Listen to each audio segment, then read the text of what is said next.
Hola, muy buenas, bienvenidos y bienvenidas otra vez a este canal. Hoy vamos a empezar a leer un nuevo libro. Esta vez es titulado El mito de la normalidad. El autor es Gabor Maté junto a Daniel Maté.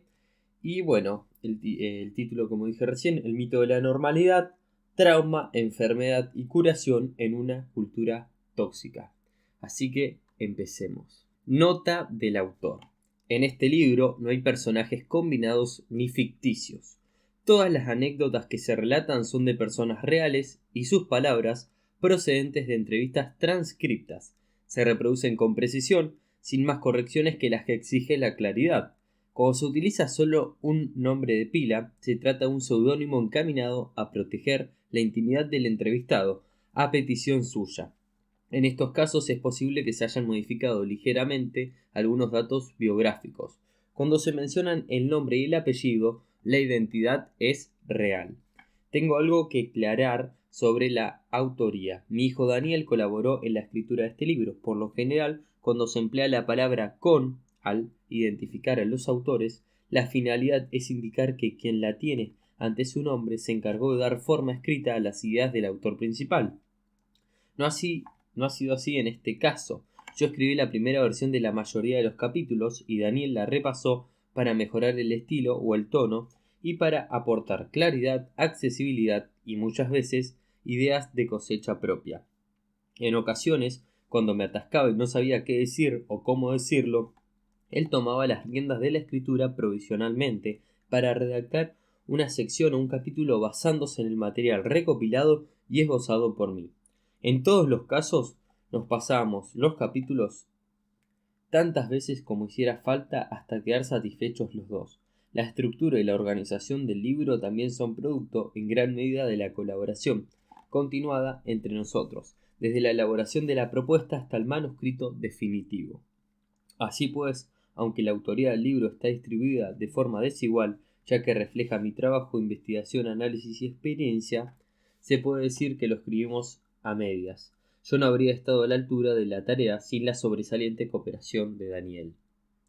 Introducción. ¿Por qué la normalidad es un mito y por qué tiene importancia?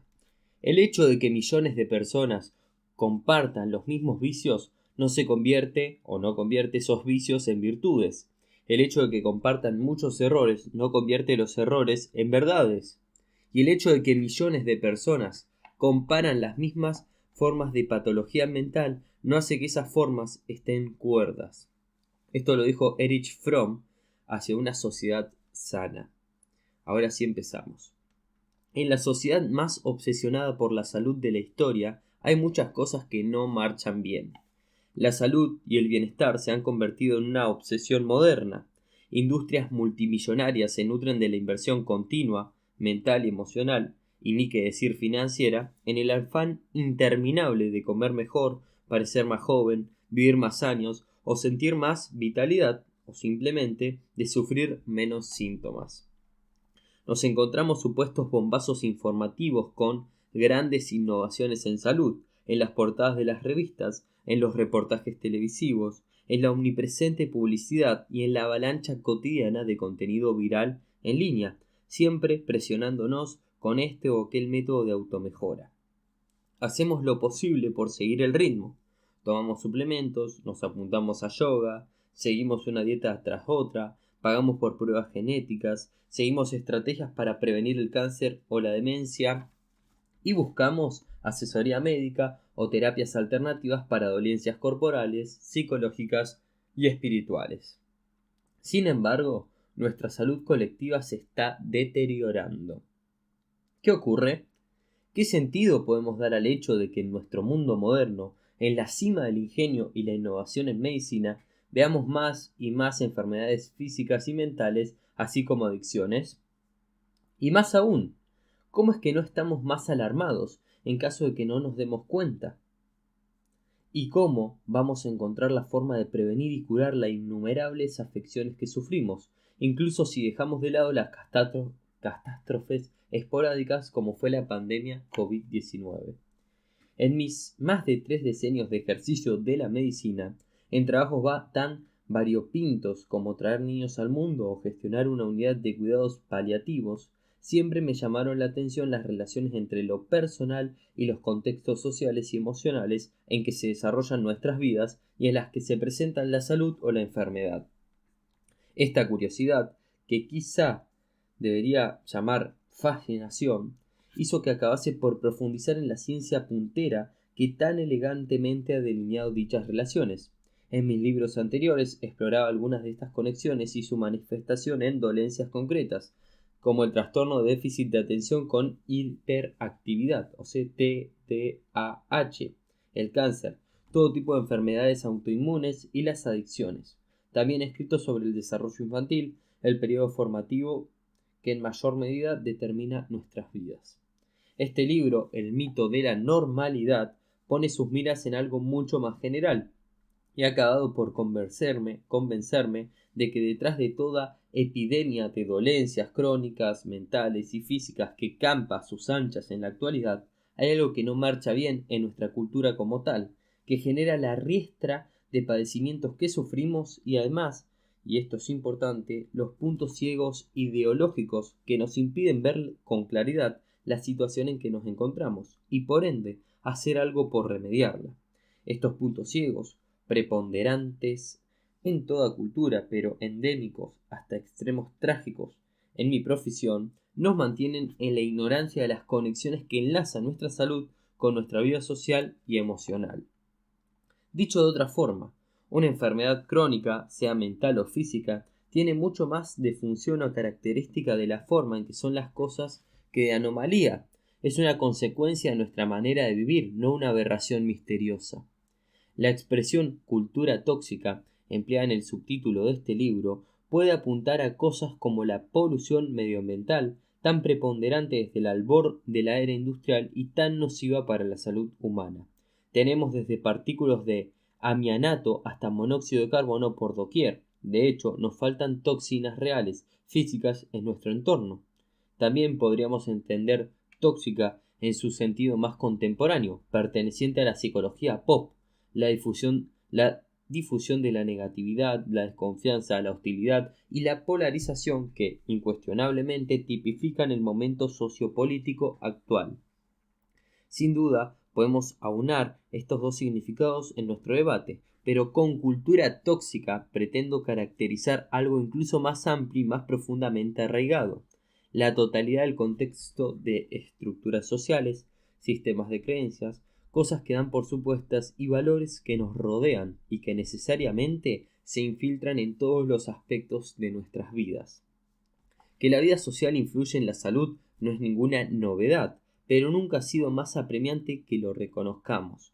Lo considero la preocupación sanitaria más importante y con más consecuencias de nuestros tiempos, impulsada por los efectos del estrés creciente, la desigualdad y la catástrofe climática, por mencionar unos pocos factores clave. Nuestro concepto de bienestar debe desplazarse de lo individual a lo global, en todos los sentidos de la palabra, sobre todo en esta era de capitalismo globalizado, que en palabras del historiador cultural Morris Berman se ha convertido en el entorno comercial total que circunscribe todo un mundo mental. Dada la unidad del cuerpo y mente sobre lo que se llama la atención en este libro, yo añadiría también que constituye un entorno psicológico total. Sostengo que, por su mismísima naturaleza, nuestra cultura social y económica genera factores estresantes crónicos que socavan el bienestar de la forma más grave posible, tal como han venido haciendo con gran ímpetu durante las últimas décadas. Encuentro útil esta analogía. En un cultivo de laboratorio se prepara un caldo bioquímico con la intención de fomentar la proliferación de un organismo determinado. Suponiendo que los microbios en cuestión tienen y cuenten al principio con una salud y un código genético excelentes, un cultivo adecuado y bien mantenido harán que crezcan y se propaguen a gusto. Si esos mismos organismos empiezan a mostrar patologías a una velocidad sin precedentes, o si no prosperan, esto se debe a que el cultivo se ha contaminado o que el caldo se preparó incorrectamente. Sea como sea, podríamos decir que es un cultivo tóxico, inadecuado para las criaturas que deberían crecer en él, o peor, que es peligroso para su existencia. Con las sociedades humanas ocurre lo mismo, tal como lo afirma el difusor, activista y escritor Toll Hartman. La cultura puede ser saludable o tóxica, promotora o asesina. Desde la perspectiva del bienestar, nuestra cultura actual, vista como un experimento de laboratorio, es una demostración cada vez más globalizada de lo que puede salir mal. Con unos recursos económicos, tecnológicos y médicos espectaculares, induce a innumerables humanos a sufrir enfermedades derivadas del estrés, la ignorancia, la desigualdad, la degradación medioambiental, el cambio climático, la pobreza y el aislamiento social. Permite que millones de personas mueran prematuramente de enfermedades que sabemos prevenir o de escaseces cuya eliminación tenemos recursos más que suficientes. En los Estados Unidos, el país más rico de la historia y el epicentro del sistema económico globalizado, el 60% de los adultos tienen enfermedades crónicas, como la hipertensión o la diabetes, y más del 40% acumula dos o más. Casi el 70% de los estadounidenses toma al menos un fármaco recetado, más de la mitad toma dos. En mi país, Canadá, que continúa la tendencia actual, casi la mitad de la generación del baby boom sufrirá hipertensión de aquí a unos pocos años. Entre las mujeres se observa un aumento desproporcionado de los diagnósticos de enfermedades autoinmunes con potencial de provocar discapacidades como la esclerosis múltiple. En cuanto a la juventud, los cánceres no relacionados con el tabaco parecen estar en alza. Los porcentajes de obesidad, junto con los numerosos riesgos sanitarios que esta acarrea, están aumentando en muchos países, incluidos Canadá, Australia y sobre todo los Estados Unidos, donde más del 30% de la población adulta cumple los criterios. Recientemente, México adelantó a su vecino del norte en esta categoría nada envidiable, con el resultado de que cada hora se diagnostica diabetes a 38 mexicanos. Debido a la globalización, Asia se está acercando. China ha entrado en la era de la obesidad, informa Xi Chengye, investigador pediátrico de Pekín. La tasa de crecimiento es alarmante. En todo el hemisferio occidental se han disparado los diagnósticos de salud mental en jóvenes, adultos y ancianos. En Canadá, la depresión y la ansiedad son los diagnósticos de crecimiento más rápido, y en 2019 más de 50 millones de estadounidenses, más del 20% de la población adulta del país, sufrieron un episodio de enfermedad mental. En Europa, según los autores de un reciente estudio internacional, los trastornos mentales se han convertido en el mayor problema sanitario del siglo XIX. Millones de niños y jóvenes norteamericanos están medicados con estimulantes, antidepresivos e incluso antipsicóticos, cuyos efectos a largo plazo en el cerebro en desarrollo están aún por establecer. Un peligroso experimento social de control químico del cerebro y el comportamiento de juveniles. Un estremecedor titular del 2019 del sitio web Science Alert habla por sí mismo. Los intentos de suicidio infantil se están disparando en los Estados Unidos y nadie sabe por qué. El panorama no es menos funesto en el Reino Unido, donde The Guardian publicó recientemente. Las universidades británicas experimentan un aumento de la ansiedad, los colapsos nerviosos y la depresión entre los estudiantes. A medida que la globalización envuelve al mundo, las afecciones observadas hasta ahora en los países, entre comillas, desarrollados, están abriendo nuevos caminos. El TDAH infantil, por ejemplo, se ha convertido en China en un problema sanitario público en aumento. La catástrofe climática que ya nos está afectando ha introducido un riesgo sanitario enteramente nuevo, una versión magnificada, si tal cosa es posible, de la amenaza existencial que ha planteado la guerra nuclear desde Hiroshima. La inequitud en relación con el cambio climático se asocia a la percepción de los jóvenes de que no tienen futuro, de que la humanidad está condenada, afirmaban en 2021 los autores de un estudio sobre la actitud de más de 10.000 personas en 42 países. Junto con la sensación de traición y abandono por parte de los gobiernos y de los adultos, el desaliento y la falta de esperanzas son factores estresantes crónicos que tendrían significativas repercusiones negativas a largo plazo y en aumento en la salud mental de niños y jóvenes. Si nos ponemos en el lugar de los organismos de la analogía del laboratorio, Estos y otros parámetros indican de forma inconfundible que nos encontramos en un cultivo tóxico o en una cultura tóxica. Y peor aún, nos hemos acostumbrado, o quizá deberíamos decir culturalizado, hasta tal punto que nos inunda. Se ha convertido en algo, a falta de un término más adecuado, normal. En medicina, la palabra normal designa, entre otras cosas, el estado al que aspiran los médicos, que establece los límites entre salud y enfermedad. Los niveles normales y el funcionamiento normal son nuestro objetivo cuando aplicamos tratamientos o curas. También calibramos el éxito o el fracaso comparando con la normalidad estadística. Tranquilizamos a los pacientes preocupados diciéndoles que este síntoma o ese efecto secundario son algo completamente normal, algo esperable. Son usos concretos y legítimos del término que nos permiten evaluar las situaciones de forma realista para poder encaminar nuestros esfuerzos en la dirección adecuada. No es la acepción del término normal que se emplea en este libro. Aquí aplicamos otra más insidiosa que, lejos de ayudarnos a progresar hacia un futuro más saludable, corta las alas a semejante aspiración. Para bien o para mal, los seres humanos somos especialistas en adaptarnos a las cosas, sobre todo cuando los cambios son paulatinos. El neologismo normalizar se refiere al mecanismo por el cual algo que anteriormente se consideraba aberrante se convierte en suficientemente normal para que no lo detecte nuestro radar. Desde un punto de vista sociológico, pues, que algo sea normal significa que no llama la atención. Todos los sistemas funcionan tal como deberían y no hay por qué hacer averiguaciones. La verdad, en mi opinión, es muy distinta. En una ocasión, el difunto David Foster Wallace, artista de palabra, escritor y ensayista, abrió un discurso con una parábola jocosa que ilustra muy bien el problema de la normalidad. Dos peces se cruzan con un anciano de su especie que los saluda alegremente. Buenos días, muchachos, ¿qué tal está el agua? Y los dos pececillos siguen nadando un rato, hasta que uno mira al otro y le pregunta ¿qué demonios es el agua?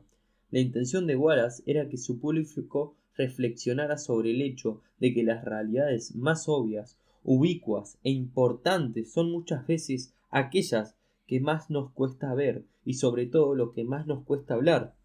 En apariencia reconocida podría sonar como una perogrullada banal, pero en las trincheras cotidianas de la existencia adulta, las perogrudas banales pueden ser asunto de vida o muerte.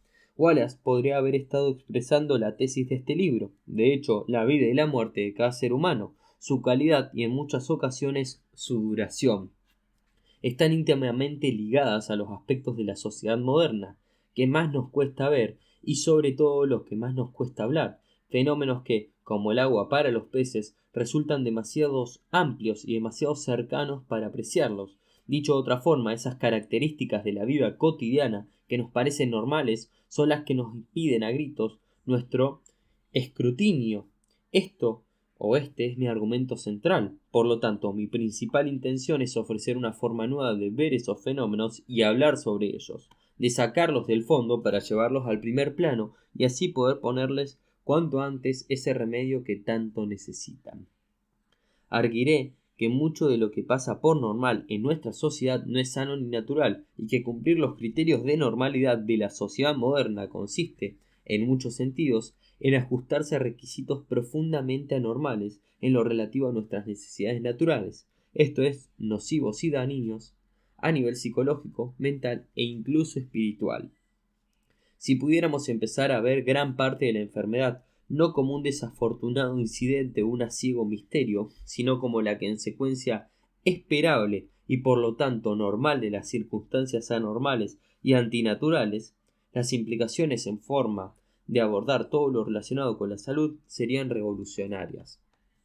Los dolientes cuerpos y mentes que hay entre nosotros no se consideran ya expresiones de patología individual, sino alarmas vivientes que dirigen nuestra atención hacia lo que se ha torcido en nuestra sociedad, hacia el hecho de que las certidumbres y los supuestos dominantes en relación con la salud son en realidad ficciones. Si lo viéramos con claridad, quizá incluso nos proporcionarán pistas sobre qué haría falta para cambiar de rumbo y construir un mundo más sano.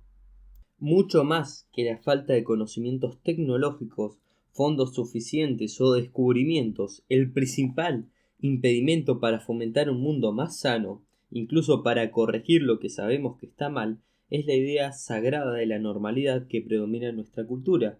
Sus efectos imperan en especial en el campo en el que más falta hace una visión nítida, la medicina. El paradigma médico actual, heredero de un ostensible sesgo científico que en muchos sentidos se acerca más a la ideología que al conocimiento empírico, comete un doble fallo. Reduce los sucesos complejos a su biología y separa mente y cuerpo, centrándose exclusivamente en la una o en el otro, sin apreciar su unidad esencial. Esta carencia no anula los indiscutiblemente milagrosos logros de la medicina, ni mancilla las buenas intenciones de tantas de las personas que la practican, pero sí obstaculiza gravemente el bien que podría hacer la ciencia médica. Uno de los fallos más persistentes y calamitosos que entorpecen nuestro sistema sanitario es la ignorancia, tanto en el sentido de desconocer como el de ningunear activamente, de lo que la ciencia ya ha establecido. Véase las amplias y crecientes pruebas de que las personas vivas no pueden dividirse en órganos y sistemas independientes, ni siquiera en mentes y cuerpos. En general, el mundo médico ha estado mostrando resistencia o incapacidad para metabolizar este hecho y adaptar sus procesos en consecuencia. La nueva ciencia, gran parte de la cual no es tan nueva conceptualmente, aún no ha tenido un impacto significativo en los estudios de la medicina, lo que deja a proveedores sanitarios bien intencionados dando a palos de ciego. Muchos acaban viéndose obligados a sacar sus propias conclusiones.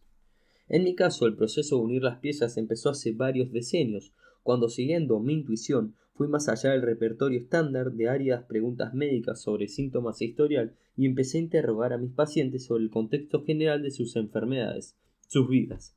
Agradezco a esos hombres y mujeres los que me enseñaron a través de la forma en que vivían y morían, sufrían y se recuperaban, y a través de las anécdotas que me relataban.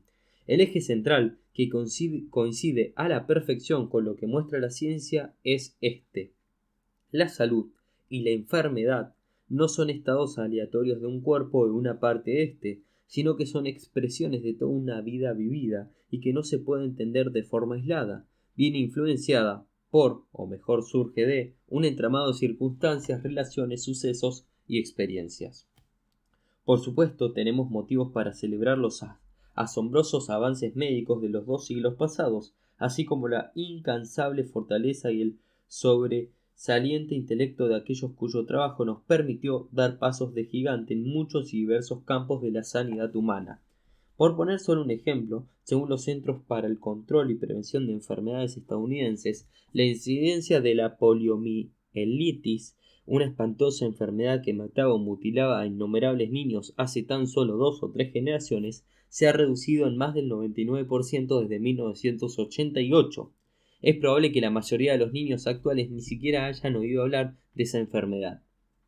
Incluso la epidemia del VIH más reciente se ha reducido a un periodo relativamente breve de sentencia de muerte a afección crónica gestionable, al menos para aquellos que tienen acceso a los tratamientos adecuados. Y a pesar de lo destructiva que fue la pandemia COVID-19, el rápido desarrollo de las vacunas puede contarse entre los triunfos de la ciencia y la medicina moderna.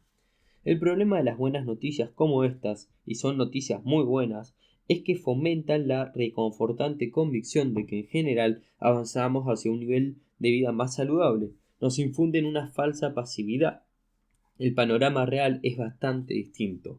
Lejos de estar al punto de superar las dificultades sanitarias a las que nos enfrentamos, en la mayoría de los casos las seguimos el ritmo a duras penas.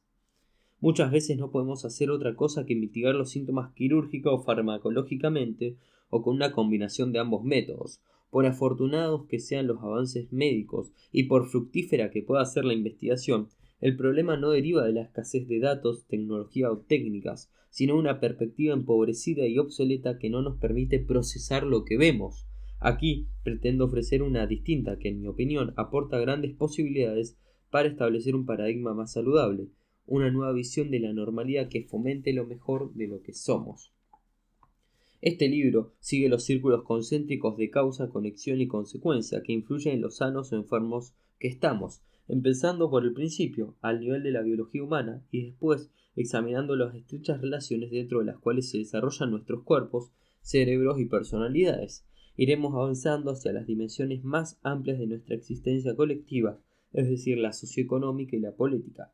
Por el camino mostraré la forma en que la salud física y mental están íntimamente entrelazadas con cómo nos sentimos, qué percibimos o creemos sobre nosotros mismos y sobre el mundo, y las formas en que la vida satisface o deja de satisfacer nuestras necesidades humanas innegociables.